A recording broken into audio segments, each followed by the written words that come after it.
How about 3 free winners to start the week, 2 in Major League Baseball, and then Mark Zinno and I will be talking about Knicks Celtics Game 1. Mark, I'd ask how you're doing today, but I already know the answer. Would you like to enlighten our audience? First of all, don't say 3 free winners. Just say 3 plays. I don't know if they're going to win. If I knew that they were going to win, I would have picked a different side last night for my 5% basketball play. So don't say that. 3 free plays. Thank you. Do I have to do everything around here? I know you'd like to. Yeah, well, first of all, apologies to all those who thought that I would be correct in betting the Houston Rockets in Game 7. I was not. It's amazing. It's amazing how I tell you this all the time. I can call a game script perfectly, except I choose the wrong side. Drives me nuts. Like, it is very, very frustrating for me to sit here and then look at what happened last night, because I acknowledged 100%. And Brian Power tells me not to do this when I do my write-ups. Brian Power says, don't write in the part that could go wrong for you. I do it all the time because I want the reader to know that I acknowledge the hole or the flaw or the possibility of my bet going wrong. Oh, what? Go ahead, go. It's not that I don't think it's a good idea to do that. It's that recently, as I have been on the phone with you in the morning, you've said, yes, I keep laying out these game scripts where things go wrong and that thing keeps happening. And I said, maybe for a little juju, just don't do it once. Let's, okay. just don't jinx yourself. Because I do it too all the time. I acknowledge, sometimes the hole in the handicap, if you will. The hole in the handicap last night was that the Rockets needed to shoot better than 45%. And of course, they had their worst shooting game since Game 1. It played out exactly the same way for them, and they ended up losing. And, oh, by the way, I wish somebody would have told me the Rockets were going to wear stupid uniforms last night. I know you know how I feel about stupid uniforms.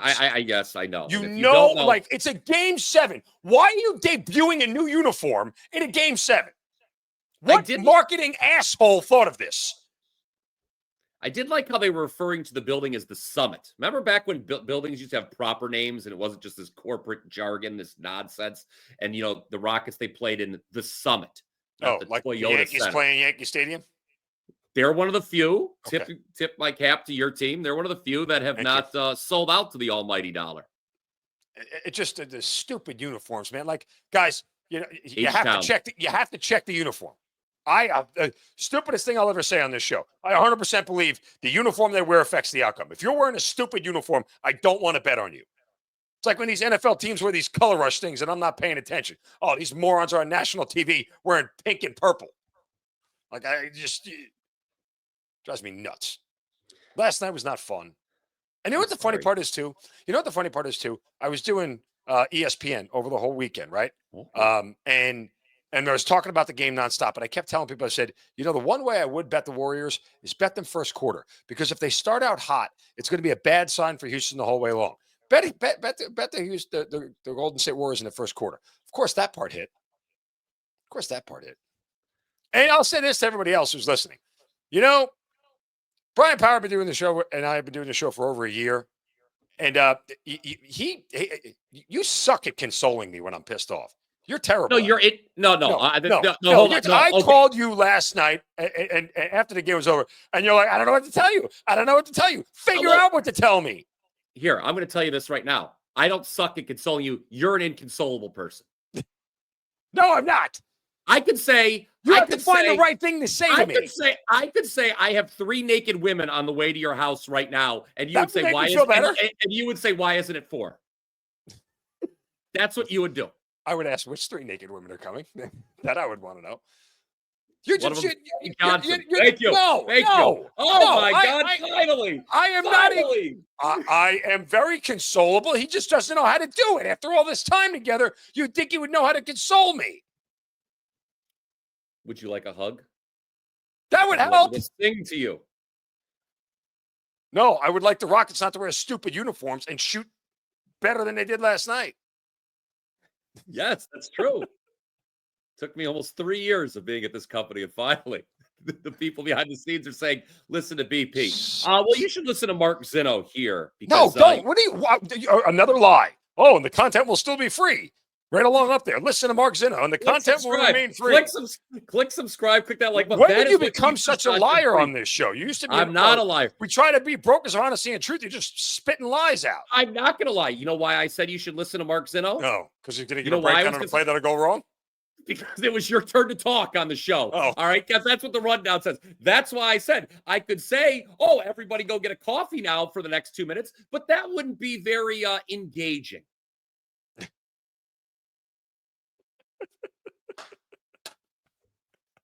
Would you like to talk about the White Sox and Royals?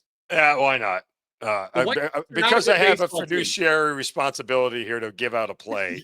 This is true. This is true. That's what happens when you just suck at this. You're just questioning everything you think and know. So, well, here's what I wanted to do. Okay. And I'll give the audience full disclosure. I had a play, and then I was like, maybe I'll make that a client play. And I'm going to tell you what it is now because I already let the cat out of the bag. I'll probably make the Mariners a client play, but that was my original play. And now then I switched to the White Sox and Royals. And I said, hey, the White Sox have won 3 out of 4 games in a row here. Like either something weird is going on or they're due to lose because they suck. And then I thought about it and I talked to Bryan Power and I said, BP, I'm like, do you know what the problem here is that like, if I lay the 1.5 with KC, which is what I like to do. And then Bryan Power wouldn't do that because you don't lay the 1.5 with the home team. They might not get that last at bat. Even though I do it quite successfully. Yes. I don't want to do it with KC because they can't freaking hit. They suck at hitting. Like they're bad. That's a problem with your baseball team. Yes. Like they couldn't score in a whorehouse with a fistful of hundreds. And so I don't want to back that offense. So then I said, well, I know that Cole Reagans should be able to take care of a White Sox lineup that's terrible. And Shane Smith, who starts for the White Sox, has actually been really good. He's got a 2.23 ERA, a 1.08 whip. Clearly, he's not getting any run support because, he doesn't have a whole bunch of wins with those numbers. But he should be able to contain. I mean, this is a guy here in his starts this year, in 6 of them. He's only not reached 5 innings just once. And in that start, he gave up 3 runs and 4 2/3. But he's given up 2 earned runs or less in every other start. So shopped around, found a 4.5 in the first 5 over at FanDuel. Going to pay a little bit of juice, but you could even get even money at 4. Let's go first 5 under here between 2 bad offenses, 2 pretty good pitchers at this point in time. And the Royals actually had a little bit of an offensive breakout, so maybe they're due to regress because they're not a good offense either all of a sudden. So, yeah. First 5 under, 4.5 here between the Royals and White Sox. That was what I finally decided on after changing it 3 times. So there you go. I thought that was an excellent breakdown. Well reasoned, well delivered. Bite me. White Sox Royals, first 5 under. If you thought it was a good breakdown as well, smash that like button. Keep the content free. There we go. Didn't have to pay a nickel for that breakdown, Zinno.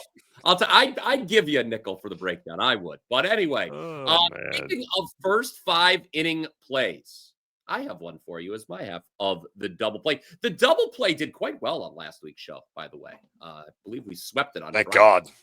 God. Best bets. Stay tuned for today's best bet. It is going to be on Knicks Celtics. We have to work on the best bets a little bit. But, I think there's going to be some positive juju at the end of the show if you guys hold on. Anyway, my first 5 play, my half of the double play is going to be on Giants Cubs. This one's 7:40 Eastern from Wrigley. Should be pitcher-friendly conditions tonight at the ballpark, Zinno. We have a total of 7.5. It's going to be a little chilly on the north side. The Cubs, where do they have an edge in this matchup? Well, offensively. They have an edge offensively against any opponent in baseball. They lead all of MLB in a wide margin in runs scored per game. Even though they were shut out on Sunday, they're still averaging over 6 runs per game for the season. Okay. So what are we going to do here? I don't really want to lay that minus 145, minus 150 range to play a team on the money. It always feels icky, right? It always feels kind of trappy, if you will. So let's bring that juice down. Let's just lay the half run in the first 5. And not only are we getting the price down by doing that, Zinno, but we are leaving out the one area of the game where the Cubs have a disadvantage against the Giants, and that is in the bullpen. The Cubs have one of the worst bullpens in all of baseball. The Giants have the second best bullpen in all of baseball in terms of ERA. So let's leave the bullpens out of it. I think the Cubs after 5 innings. Same number of at-bats. You can do the nerd voice if you like in a moment. Same number of at-bats. I think the Cubs are ahead after 5 innings. That is my half of the double play. Comment down below with your thoughts on that particular selection. Zinno, what are your thoughts on that selection? You can just speak them. I don't know. I wasn't really paying attention. It was a good play, though. Oh, thank you. I see the flag is back up and standing over your left shoulder there. Thank you. Oh, the U.S. Army sign fell down. Oh, no. I always tell you, know, can't keep them upright. With our new graphics and it's I've been checking out a lot of things that are going on in the background behind you. A lot of the accoutrement. Look, I got all my military coins back there. See? Oh. Those are all my military coins. I got a lot of them. Is that how they pay you? No, they're challenge coins. They're just sorry. Things you've earned for good things that you've done along the way. Okay. That flag above me was actually flown over the Capitol building. Oh.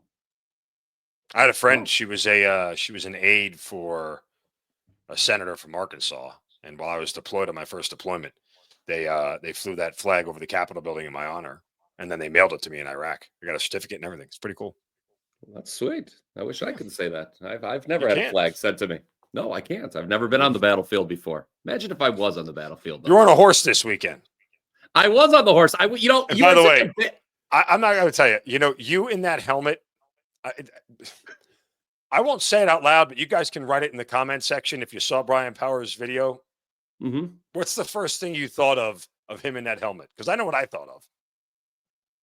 It's wrong. Okay, let me tell you something. I actually recorded the video not wearing a helmet riding the horse. Oh, okay. But I thought all the concerned, these people who have this fuck. Oh, what are you doing riding a horse without a helmet? I was like, I'll put the helmet on. I would have told. It's unfair. I would have told him if people who could come in, I didn't have a helmet. I go, well, the guy Rip in Yellowstone doesn't wear a helmet when he rides, so we're good. Well, that was a different time, I think. So, I'm not really welcome. That was filmed at the barn where my wife's horse stays, a few streets over from us here. I'm not really. That's the first time in a while I'd been there. Last time I was there, I walked in. I was like, hey, it kind of reeks here, bro. Smells like the guy in charge.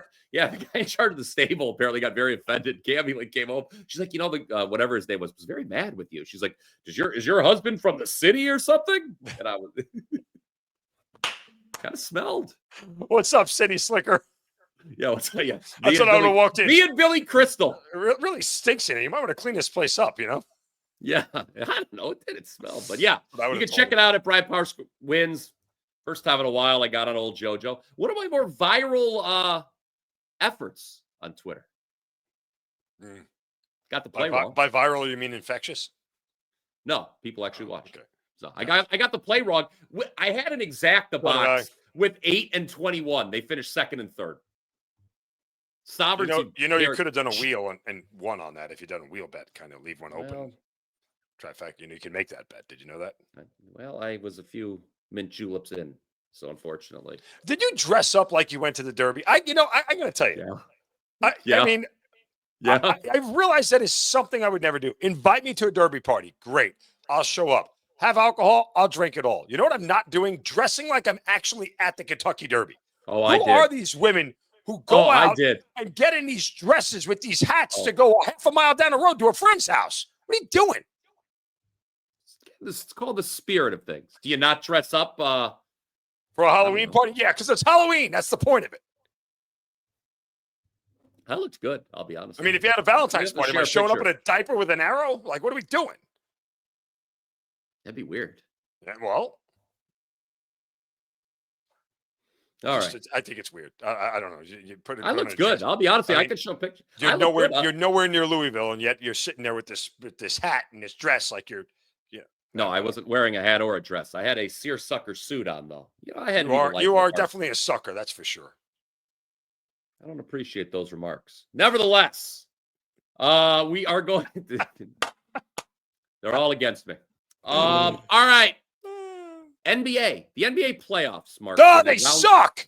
God, I hate the NBA playoffs. Yeah, it's not been necessarily going our way here on the show, but we're going to turn that tonight. Round 2 is underway. I was not in a good mood last night, just as a fan. By not going our way, fans you mean being bent over and taking it straight up the backside by not going our way like that? That is certainly an image that I don't think our viewers needed to be foisted upon them. But Cavs lost last night. I was not happy about that. Let's see if we can make some money. 18 texts from Brian Power last night, folks. Should have played the Pacers. Should have played the Pacers. Should have played the Pacers. I told you in the morning that the Pacers might be a dangerous team. But you know what? Now it might be going too far the other way, because I don't know if you know this. Greg Anthony, the Pacers had the 4th best record in the NBA. What was wrong with Greg Anthony's mic, by the way, last night during the game? It wasn't working properly. I thought that something was wrong with my television. Anyway, enough about that. Let's talk Knicks Celtics. We need to get to the game at hand. I brought this play to your attention before the show, and it seemed that because I have the confidence of a flaccid penis, I agreed with it 100%. Oh, okay. Well, let's see if we can give the people some verbal Viagra, if you will. It's alliteration. 2 V's. Very well done. Very well done. Yeah, I think that might be the most impressed you were with me. Anyway, I was actually clever. Verbal Viagra. I'm going to tee you up here a little bit. This is what I think, all right? We like the Celtics team total over in this game. All right, that's what you need to know. Boston, when they played Orlando in the last round, Orlando is number 1 in the league at taking away the 3. The Celtics only attempted 31 threes per game in that series. That might seem like a high number. It's not. They averaged 47 attempts from 3 per game in the regular season. You know who's not good at defending the 3, Mark Zinno, is the New York Knicks. New York Knicks. And you can talk about what the Celtics did to them in the regular season. Spoiler alert, it was make a lot of threes, and we think the Celtics are going to make a lot of threes tonight, and that's the big reason why they're going over 111. Team total. Yeah, I mean, again, this is a Knicks team that defensively has some holes in it, right? And I'm just kind of going through right now the regular season matchups, the 4 of them. Remember, the Celtics swept the Knicks in all 4 regular season matchups, and guess what? If you would just like a set of numbers here, in 4 regular season meetings, the Boston Celtics from 3-point range shot 38%, 38%, 48%, and 47% in the 4 games. So expect them to, in one game, they took 61 3-pointers. That's a lot. In the first game of the year. That was the opening game. That was the opening game of the season. They took 61 3-pointers and made 47% of them. My God, how bad are the Knicks?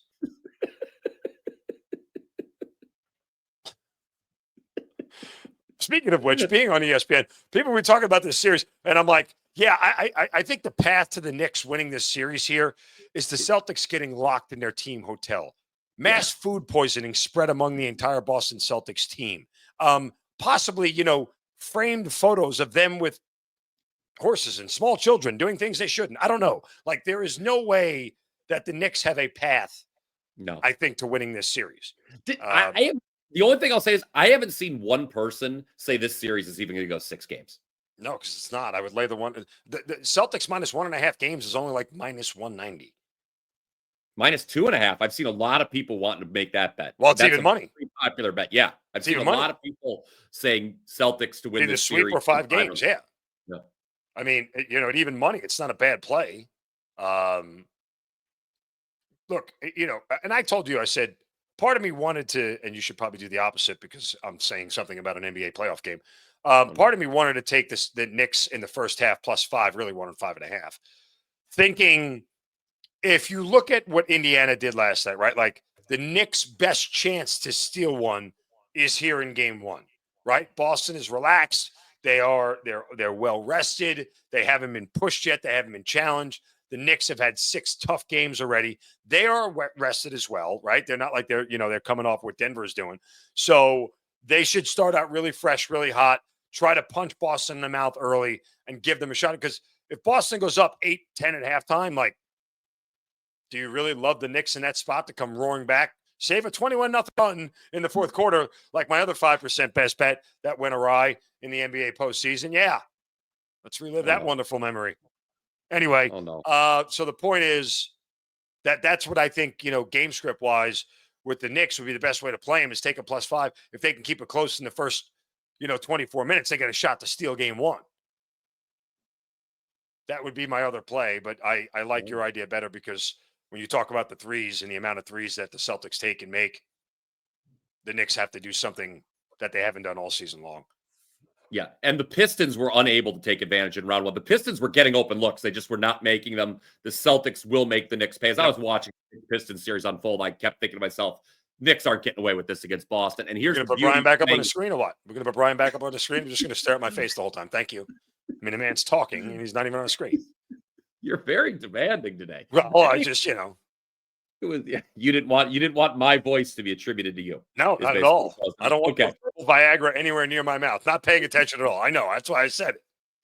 Okay. Here's the beauty, Zinno, and you know this, and so many of our intelligent viewers know this as well. The beauty of playing this team total over, we don't have to worry about a backdoor cover, right? If it's at 12 late, we don't need to worry about Jalen Brunson hitting a miracle 3 with 5 seconds left or anything. Team total over with the Celtics is your show best bet. Yep. Let us know how you're playing game 1 of Knicks Celtics. Let us know how you're playing game 1 of Thunder Nuggets, which I'll be talking about on WagerTalk today with Andy Lang. Andy Lang, now the new permanent host of WagerTalk today, will be on that show. I suggest you go to wt.buzz/MZ, look at it, and then keep scrolling. That's certainly an approach to do it. I will have 3 plays up there that nobody gives a rip about. But if you keep if they go to the page and keep scrolling, all that'll happen is they'll go to the bottom of the page. Okay, you mean move to the next page? Okay, there you go. Well, you know where they could move is wt.buzz/BP. Such a jerk. I got a 5% soccer bet right this weekend. Yay! I did on Lazio, your home country. I had cereal. I had cereal in the morning, and it was a 5% best bet. I'll tell you what, man. There ain't nothing waking up. The alarm goes off 6:30. Already 1-0 Lazio. I'm already winning. They scored in the first minute, and that goal held up. Thank you to all who joined, by the way, on that play. You brought it up. I did. I wasn't going to bring it up. I shouldn't have brought it up, but I wanted to congratulate you on your 5% wiener. Okay, I am a 5% loser. I think you're a good man, Mark Zinno. I've never had a good man. Right now, I'm a terrible handicapper. No, that was Furio. That's Furio. Yes, Furio. I will say this. You forgot the apostrophe. It isn't. Wow. Mark Zinno's on one today.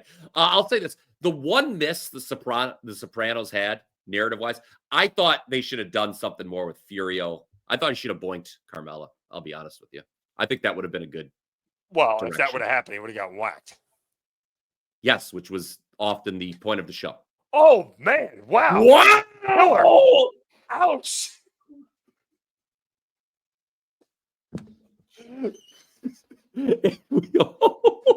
Catching strays. Jesus.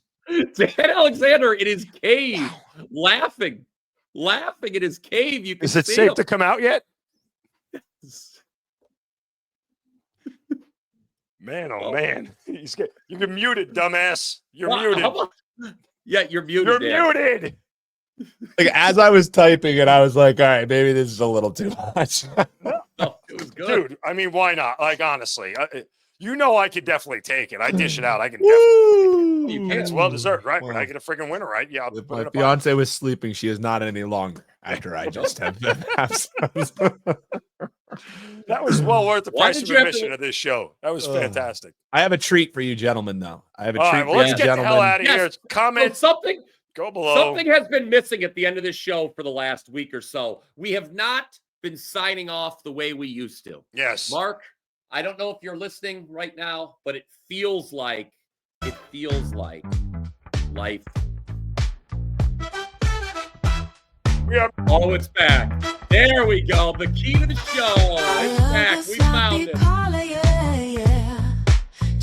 All right, everybody. Like, comment, subscribe. Until next time, we'll cash some tickets. Jam. Feeling good, it's fair to say. Watch my winnings grow.